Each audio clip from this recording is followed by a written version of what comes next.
now? No. Hey everybody, it's Neil, and check out what I have here. I have the HOUERT, and it is heavy-duty shackle set, and let's check out what's inside of this.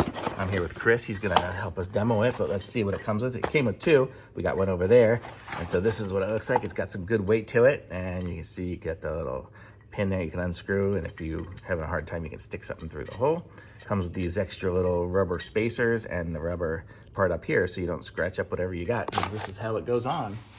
So basically you unscrew it and put it through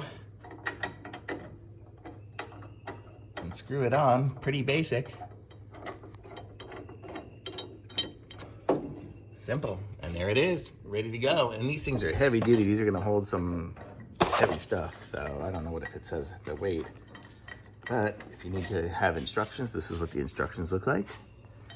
And it's zinc coated cast steel, a 3/4 inch D-ring shackle. And that is it. It looks like it holds up to 4.75 tons. That's a lot. I can't carry that much. So there we go. Like it, thumbs up.